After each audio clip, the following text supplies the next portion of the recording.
Pengungkapan dan standar pelaporan. Jadi untuk definisinya adalah pengungkapan atau disclosure itu adalah cara perusahaan menyampaikan informasi penting kepada publik seperti investor dan regulator. Informasi ini bisa berupa data keuangan maupun non-keuangan. Tujuannya supaya semua pihak itu tahu kondisi dan kinerja perusahaan dengan jelas. Dengan standar seperti SAK dan IFRS, laporan keuangan menjadi seragam, transparan, dan bisa dibandingkan antar perusahaan. Selanjutnya ada tujuan pengungkapan dalam laporan keuangan, yaitu tujuan utamanya pengungkapan adalah menyediakan informasi yang berguna dan bisa dipercaya bagi para pengguna laporan keuangan supaya mereka tuh bisa mengambil keputusan ekonomi dengan tepat. Secara lebih rinci itu ada beberapa tujuan penting, yaitu ada menunjukkan kondisi dan kinerja keuangan perusahaan agar semua pihak tahu bagaimana posisi perusahaan sebenarnya. Selanjutnya ada membantu memprediksi arus kas di masa depan. Jadi kan investor itu bisa memperkirakan potensi keuntungan. Selanjutnya ada sebagai bentuk tanggung jawab manajemen. Jadi menunjukkan bagaimana mereka mengelola sumber daya perusahaan. Selanjutnya ada mengurangi kesenjangan informasi. Jadi supaya tidak ada pihak yang tahu lebih dulu atau lebih banyak dari yang lain. Dan yang terakhir, memastikan perusahaan patuh terhadap aturan dan standar yang berlaku. Prinsip fair disclosure. Jadi prinsip ini tuh berarti bahwa setiap informasi penting harus disampaikan secara adil, terbuka, dan pada waktu yang sama kepada semua pihak. Jadi bukan hanya kepada kelompok tertentu.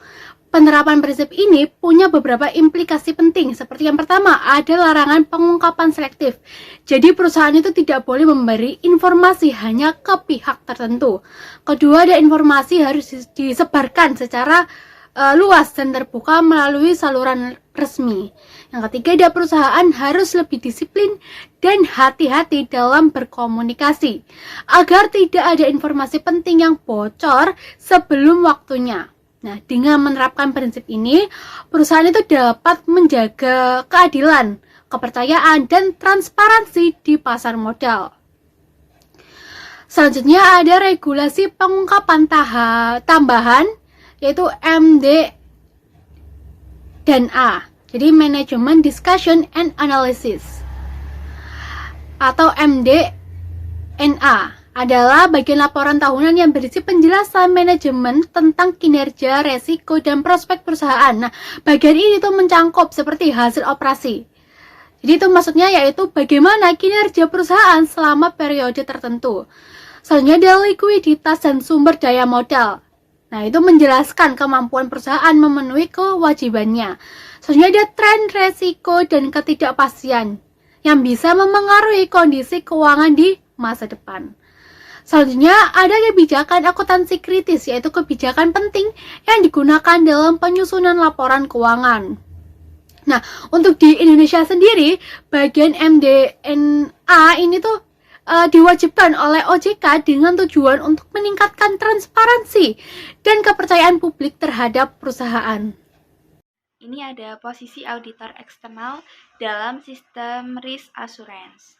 Setelah perusahaan itu melakukan pengungkapan dan penyusunan laporan sesuai standar nih, diperlukan pihak independen yang memberikan keyakinan atas informasi tersebut. Dalam chapter 34 dijelaskan bahwa auditor eksternal itu merupakan salah satu sumber risk assurance yang independen. Berarti auditor eksternal ini nggak berada di bawah manajemen, sehingga penilaiannya objektif. Mereka memberikan asuransi atas laporan yang diungkapkan perusahaan, sehingga kredibilitas informasi meningkat. Selain itu, auditor eksternal juga berhubungan nih dengan audit komit dalam proses pengawasan. Jadi, posisi auditor eksternal itu sebagai pihak independen yang memperkuat sistem pengawasan dan meningkatkan kepercayaan terhadap informasi yang disampaikan perusahaan. Gitu. Selanjutnya ada peran auditor eksternal dalam risk assurance. Jadi dalam sistem risk assurance, auditor eksternal ini berperan sebagai sumber independen assurance. Mereka menilai kewajaran laporan keuangan yang disusun oleh manajemen. Selain itu, auditor juga mengevaluasi nih pengendalian yang berkaitan dengan pelaporan untuk memastikan sistem berjalan sangat efektif. Auditor eksternal juga mengidentifikasi risiko salah saji material baik karena kesalahan maupun potensi kecurangan. Melalui proses ini, auditor memberikan keyakinan kepada stakeholder bahwa risiko signifikan telah dikelola dan laporan yang disajikan dapat dipercaya. Selanjutnya ada kontribusi terhadap corporate governance. Jadi, peran auditor eksternal nggak hanya sebatas memberikan opini, tapi juga berkontribusi terhadap corporate governance-nya. Dengan adanya evaluasi independen, transparansi organisasi meningkat, manajemen menjadi lebih accountable karena laporan yang disusun ini akan diperiksa oleh pihak eksternal. Hal ini menambah kredibilitas informasi dan mendukung sistem pengawasan risiko yang dilakukan oleh audit komit dan dewan direksi. Dengan demikian, auditor eksternal menjadi bagian penting nih dalam memperkuat tata kelola perusahaan yang baik.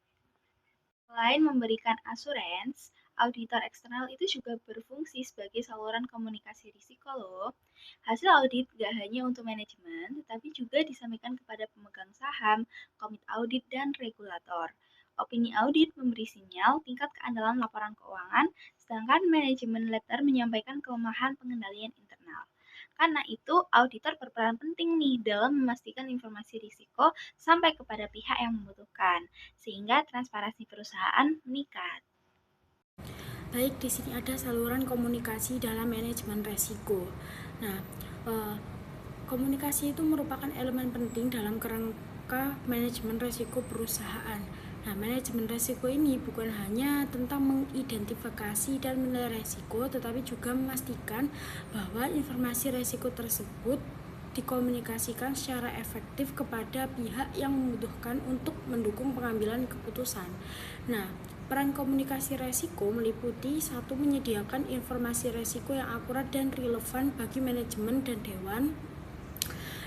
Kemudian mendukung pengambilan keputusan strategis dan operasional, menghubungkan proses identifikasi, evaluasi, dan pengendalian resiko, memberikan peringatan dini terhadap potensi ancaman, meningkatkan transparansi dan akuntabilitas organisasi, dan yang terakhir membangun budaya sadar risiko atau risk awareness di seluruh level organisasi. Nah, di sini juga ada arah komunikasi. Nah, ini ada 3 arah. Yang pertama, upward communication dari level operasional ke manajemen puncak dan dewan. Kemudian ada downward communication, ini dari manajemen ke unit kerja dalam bentuk kebijakan dan toleransi resiko. Kemudian horizontal communication antar departemen untuk memastikan koordinasi berjalan efektif. Nah, jika salah satu alat ini tidak berjalan, maka sistem pengendalian dan manajemen risiko tidak menjadi optimal. Nah, selanjutnya ada bentuk dan karakteristik komunikasi resiko. Nah, dalam penerapannya, komunikasi resiko dibagi menjadi komunikasi internal dan eksternal. Nah, komunikasi internal dilakukan di dalam organisasi, misalnya melalui register, laporan manajemen, dashboard resiko, dan sistem pelaporan formal. Tujuannya adalah untuk memastikan resiko dipantau, dikendalikan, dan ditindaklanjuti secara keberlanjutan.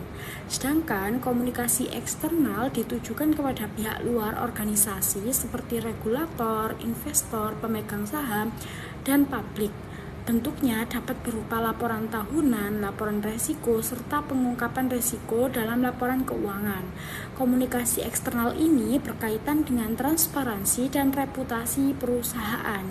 Nah, agar komunikasi resiko efektif, ada beberapa karakteristik penting, yaitu yang pertama tepat waktu, akurat, relevan, jelas dan mudah dipahami, dan yang terakhir disampaikan kepada pihak yang tepat.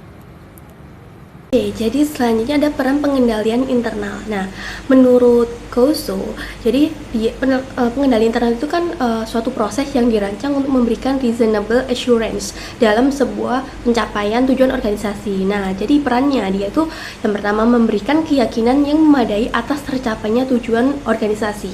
Nah, berdasarkan Koso, pengendali internal ini kan dia itu memastikan tercapainya 3 kategori tujuan. Yang pertama efektivitas, lalu efisien, lalu kan dalam pelaporan, serta kepatuhan. Jadi sistem pengendalian ini tidak menjamin 100%, tetapi dia akan memberikan keyakinan bahwa organisasi itu dapat berjalan sesuai dengan arah yang sudah ditetapkan.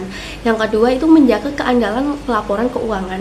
Jadi pengendalian internal ini akan memastikan bahwa laporan keuangan ini akan disusun secara akurat, lengkap, dan juga sesuai standar.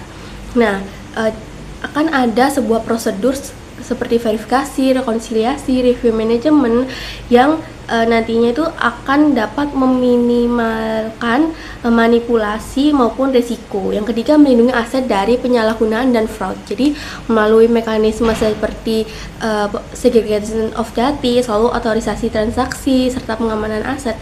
Jadi dia itu akan mencegah kecurangan dan penyalahgunaan sumber daya perusahaan.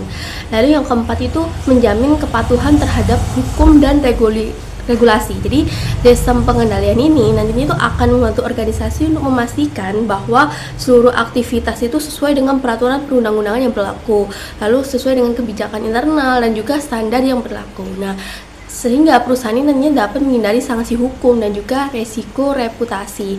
Yang kelima yaitu dia tuh akan mendukung penerapan GCG. Jadi pengendalian internal dia itu merupakan fondasi dari GCG karena memperkuat transparansi, akuntabilitas, serta fungsi pengawasan dewan dan manajemen. Jadi tanpa pengendalian sistem pengendalian yang memadai, penerapan GCG ini tidak akan berjalan dengan optimal. Selanjutnya ada peran manajemen resiko. Jadi manajemen resiko sendiri itu kan merupakan pendekatan terstruktur untuk mengelola ketidakpastian yang nantinya itu dapat mempengaruhi pencapaian tujuan organisasi. Nah, jadi ini sekarang ini dia tidak lagi hanya berfokus pada assurance, tetapi juga menjadi bagian dari pengelolaan organisasi secara keseluruhan. Untuk perannya yang pertama itu dia tuh membantu organisasi untuk mengambil resiko yang terukur. Jadi manajemen resiko bukan hanya bertujuan untuk menghindari semua risiko, melainkan akan membantu organisasi memahami berbagai risiko yang dihadapi sehingga nantinya keputusan yang diambil ini terukur dan rasional. Yang kedua yaitu mengidentifikasi, menganalisis, dan juga mengevaluasi risiko melalui sebuah proses risk identification, risk analysis, dan juga risk evaluation. Jadi organisasi dapat mengetahui risiko mana yang prioritas serta seberapa besar sih dampak dan kemungkinan terjadinya. Lalu yang ketiga, menentukan respon risiko yang tepat setelah risiko itu dianalisis. Jadi organisasi dapat memilih tindakan seperti menghindari risiko, mengurangi, mengendalikan, ataupun menerima dengan pengendalian tertentu. Jadi langkah ini akan meminimalisirkan kerugian dan juga mengoptimalkan peluang perusahaan. Lalu yang keempat, mendukung pengambilan keputusan secara strategis. Jadi manajemen risiko akan menyediakan informasi berbasis risiko yang akan relevan bagi manajemen dan juga dewan dalam menentukan strategi, investasi maupun ekspansi bisnis. Yang kelima, memberikan assurance kepada stakeholder. Jadi dengan adanya sistem manajemen risiko yang sudah terstruktur, dewan dan pemangku kepentingan lainnya itu akan memperoleh keyakinan bahwa risiko organisasi itu telah dikelola secara sistematis dan juga lebih profesional. Yang keenam, meningkatkan efektivitas dan efisiensi proses inti organisasi. Jadi manajemen risiko akan membantu mengurangi volatilitas dan juga mencegah gangguan operasional serta menjaga keberlanjutan atau sustainability bisnis. Nah, yang ketujuh ada yang mendukung pendekatan ERM. Jadi ERM ini akan mengintegrasikan seluruh jenis risiko dalam suatu kerangka sehingga risiko ini dipandang sebagai portofolio yang saling berkaitan. Jadi bukan dipisah-pisah per divisi. Jadi apa sih kok hubungan antara pengendalian internal dan manajemen risiko ini? Jadi mereka ini memiliki hubungan yang saling melengkapi, di mana manajemen risiko ini berperan untuk mengidentifikasi dan menganalisis berbagai risiko yang dapat menghambat pencapaian tujuan sebuah organisasi. Sedangkan pengendalian internal ini berfungsi sebagai mekanisme atau tindakan untuk mengendalikan dan memitigasi risiko tersebut. Nah, dalam kerangka KOSO bahkan penilaian risiko ini menjadi salah satu komponen pengendalian internal. Jadi dengan demikian manajemen risiko ini akan menentukan apa sih yang harus diwaspadai, lalu sementara itu pengendalian internal akan memastikan risiko itu agar dikelola secara efektif agar tujuan organisasi nantinya tetap tercapai sesuai dengan apa yang sudah ditetapkan di awal. Baik, selanjutnya kita akan membahas mengenai pelaksanaan pengungkapan dan juga transparansi. Nah, apa sih transparansi korporat itu? Jadi, transparansi korporat itu adalah keterbukaan yang melampaui sekadar pengungkapan minimum. Jadi, informasinya itu tidak hanya dirilis, tetapi juga harus mudah diakses, dipahami, dan juga relevan dan tepat waktu bagi seluruh pemangku kepentingan. Jadi, pelaksanaannya itu membutuhkan komitmen pimpinan, komunikasi jujur tentang kondisi perusahaan, serta penggunaan berbagai media informasinya. Nah, perusahaan itu juga harus memastikan semua informasi penting disampaikan secara adil kepada semua pihak. Selanjutnya ada prinsip-prinsip pengungkapan dan juga transparansi. Pertama adalah keterbukaan atau disclosure. Jadi perusahaan itu mengungkapkan informasi material yang mempengaruhi keputusan investor dan juga stakeholder. Lalu yang kedua ada akuntabilitas. Manajemen itu bertanggung jawab penuh atas kebenaran dan juga kelengkapan informasi. Lalu yang ketiga ada relevansi dan juga materialitas. Jadi informasi yang disampaikan itu harus penting dan juga berpengaruh terhadap pengambilan keputusan. Lalu yang keempat adalah ketepatan waktu atau timeless. Informasi itu tidak boleh ditertunda jika berdampak signifikan. Lalu yang kelima ada kejelasan dan juga aksesibilitas. Jadi disampaikan itu dengan bahasa yang mudah dipahami dan juga tersedia bagi semua pihak. Lalu selanjutnya ada bentuk-bentuk pengungkapan. Jadi yang pertama adalah laporan keuangan tahunan dan interim. Jadi ini tuh biasanya seperti neraca, laporan laba rugi, arus kas, catatan atas laporan keuangan. Lalu yang kedua adalah laporan tahunan atau annual report. Jadi ini itu termasuk laporan manajemen, tata kelola, dan juga keberlanjutan. Lalu yang ketiga ada public expose atau paparan publik. Jadi penyampaian kinerja perusahaan itu kepada investor. Lalu yang keempat laporan keberlanjutan atau sustainability report. Jadi pada laporan ini itu mengungkap dampak sosial, lingkungan, dan juga tata kelola. Lalu yang kelima keterbukaan informasi di bursa. Nah misalnya pengumuman aksi korporasi seperti dividen, merger, atau juga akuisisi. Nah, untuk selanjutnya yaitu saya akan menjelaskan mengenai definisi, level, tipe, dan klasifikasi resiko. Yang pertama yaitu kita ke definisi terlebih dahulu. Definisi resiko sendiri adalah resiko adalah kemungkinan terjadinya suatu peristiwa akibat ketidakpastian yang dapat mempengaruhi pencapaian tujuan, baik berdampak negatif atau kerugian maupun berdampak positif atau peluang. Jadi kalau kita bicara tentang resiko, dulu orang melihat resiko itu selalu negatif, identik dengan kerugian. Misalnya kebakaran, kecelakaan, atau kerugian finansial. Artinya resiko dianggap sebagai sesuatu yang harus dihindari. Tapi dalam pandangan modern, resiko tidak selalu berarti kerugian. Resiko adalah efek dari ketidakpastian terhadap tujuan. Nah, di sini ada contohnya itu saat perusahaan meluncurkan produk baru. Itu beresiko karena bisa gagal. Tetapi juga bisa sangat sukses dan menghasilkan keuntungan besar. Jadi sekarang manajemen resiko bukan hanya tentang menghindari kerugian, tapi tentang bagaimana mengelola ketidakpastian agar suatu tujuan tersebut bisa tetap tercapai. Oke, next kita ke level resiko. Penting untuk memahami tingkat resiko yang telah diidentifikasi. Jika tidak ada kontrol yang diterapkan, maka yang pertama dapat terjadi tingkat resiko yang melekat, di mana tingkat resiko sebelum tindakan apapun diambil untuk mengubah kemungkinan atau besarnya resiko. Kemudian tingkat resiko saat ini atau residual. Tingkat resiko setelah langkah-langkah pengendalian awal diterapkan. Kemudian yang terakhir ada tingkat resiko yang ditargetkan. Tingkat resiko ini yang diinginkan atau akan tercapai dengan aplikasi langkah-langkah pengendalian lebih lanjut. Oke, next kita lanjut ke tipe-tipe resiko. di mana di sini ada risiko strategis berkaitan dengan ketidakpastian yang dapat memengaruhi kemampuan organisasi untuk mencapai tujuan dan sasaran strategis jangka panjangnya. Risiko ini sering kali bersifat eksternal atau sulit diprediksi dan memiliki dampak yang sangat tinggi jika terjadi. Nah, di sini ada beberapa contoh, yaitu yang pertama ada risiko pesaing, di mana munculnya pesaing baru dengan model bisnis yang disruptif.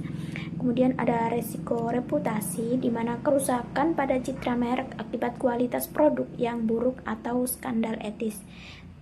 Kemudian yang ketiga ada risiko perubahan teknologi, di mana kegagalan untuk beradaptasi dengan teknologi baru yang membuat produk atau layanan menjadi usang. Risiko politik, kemudian yang keempat ada risiko politik dan ekonomi, di mana perubahan kebijakan pemerintah, ketidakstabilan politik, atau resesi ekonomi makro. Manajemen risiko strategis ini bertanggung jawab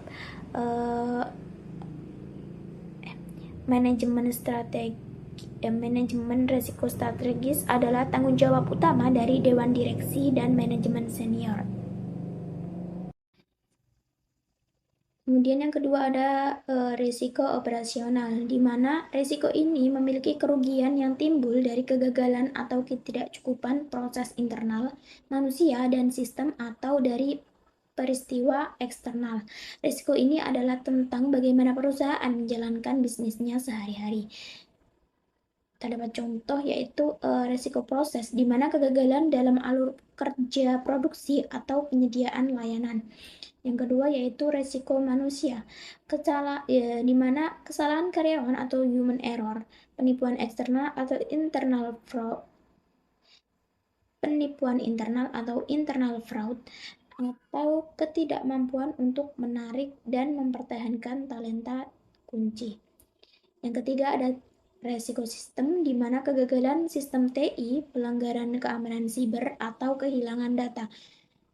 Kemudian yang keempat ada risiko eksternal, di mana gangguan dari pasokan, bencana alam, atau pandemi. Risiko operasional ini biasanya dikelola di tingkat departemen dan unit bisnis dengan pengawasan dari fungsi manajemen risiko. Kemudian yang ketiga ada risiko keuangan, di mana berkaitan dengan pengelolaan aset dan liabilitas keuangan perusahaan serta eksposur terhadap pasar keuangan. Risiko ini sangat langsung berdampak pada kesehatan finansial dan arus kas perusahaan. Contohnya di mana yang pertama ada risiko pasar, di mana kerugian akibat perubahan suku bunga, nilai tukar mata uang asing, atau harga komoditas. Yang kedua ada risiko kredit, di mana risiko bahwa pihak lawan atau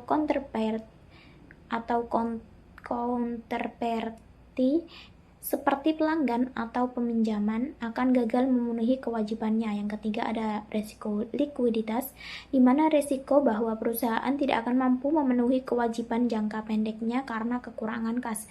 Risiko keuangan ini biasanya menjadi tanggung jawab utama dari Departemen Keuangan atau Treasury.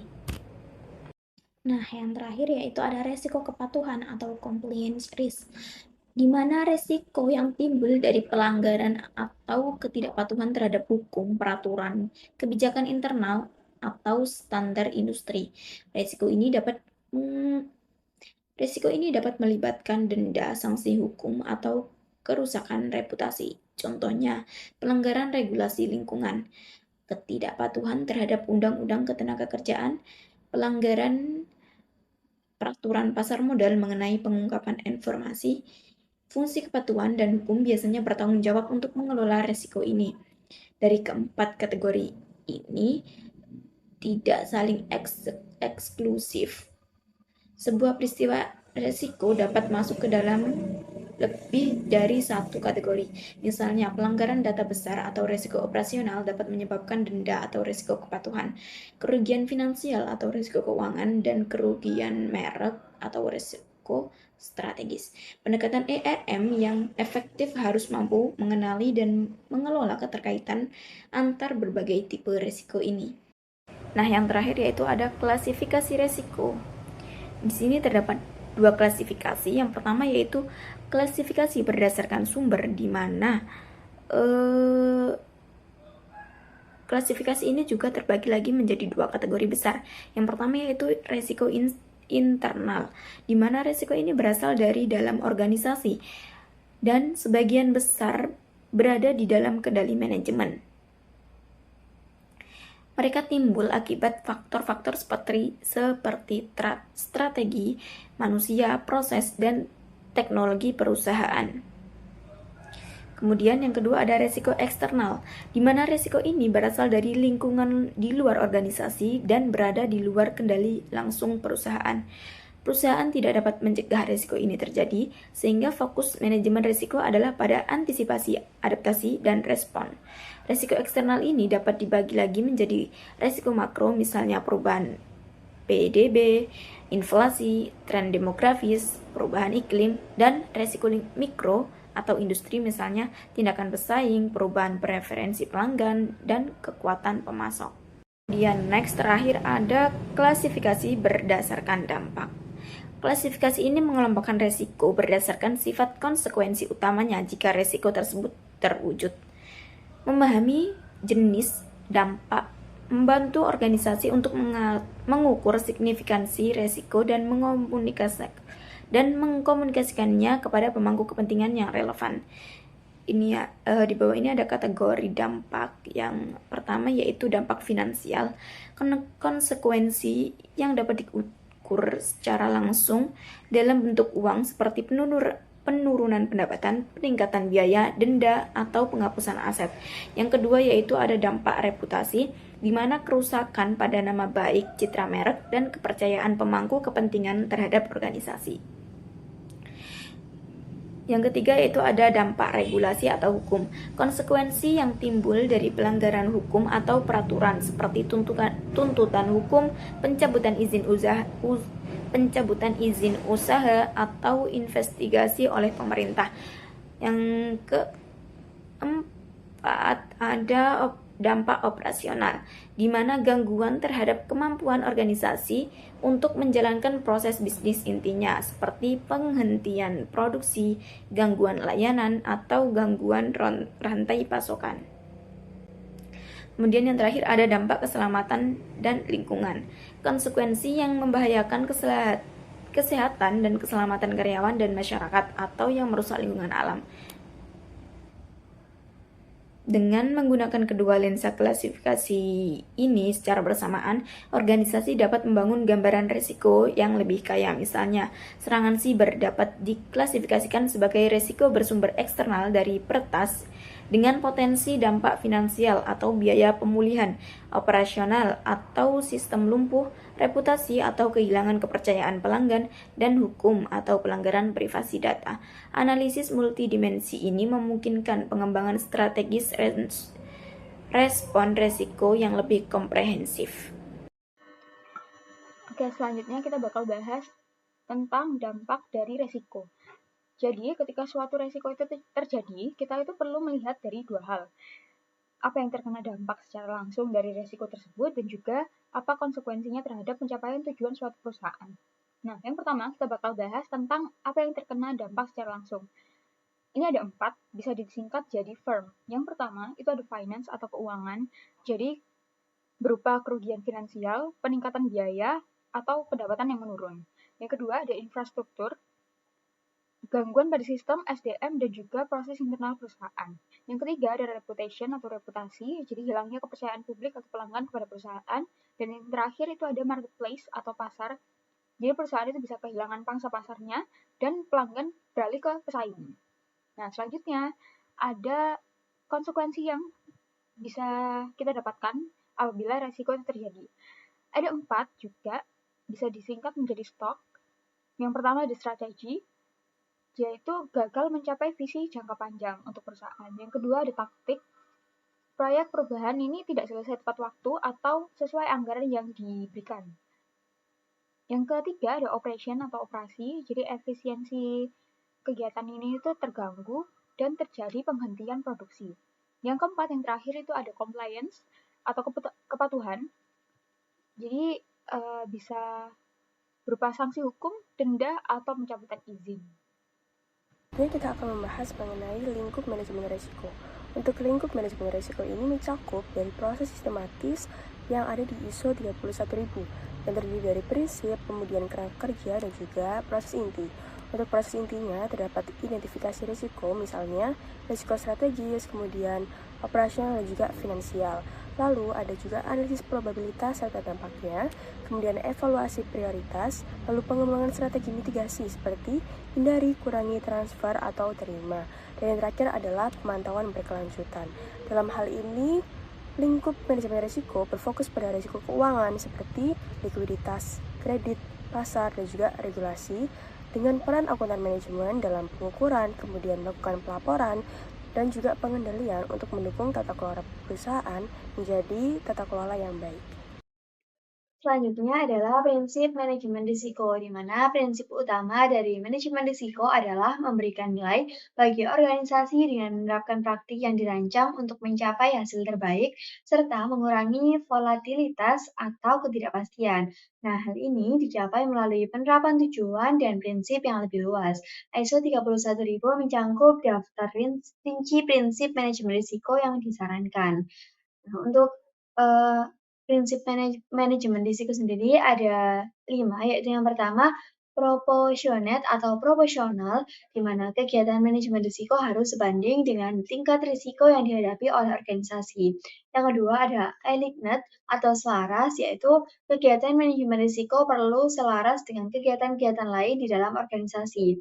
Kemudian yang keempat ada komprehensif agar benar-benar efektif. Nah, pendekatan manajemen risiko juga harus menyeluruh atau luas. Kemudian embedded atau terintegrasi atau melekat, yaitu kegiatan manajemen risiko yang perlu menyatu atau tertanam di dalam operasional organisasi. Kemudian yang terakhir ada dynamic atau dinamis, yaitu kegiatan manajemen risiko harus dinamis dan responsif terhadap risiko-risiko yang muncul dan berubah. Selanjutnya ada tujuan manajemen risiko, yaitu ada 5 tujuan manajemen risiko, yaitu wajib, jaminan, pengambilan keputusan, proses inti yang efektif dan efisien, yang membentuk akronim MADEE. Nah, hal ini memberikan dampak berupa berkurangnya gangguan pada operasional normal, peningkatan keputusan terkait evaluasi dan pilihan strategi alternatif, serta pengurangan ketidakpastian terkait taktik. Nah, dengan kata lain, bagian kunci dari manajemen risiko adalah peningkatan pengambilan keputusan organisasi. Kemudian tujuan manajemen risiko yang tadi ada 5 itu, yang pertama mandatory atau wajib, di mana tujuan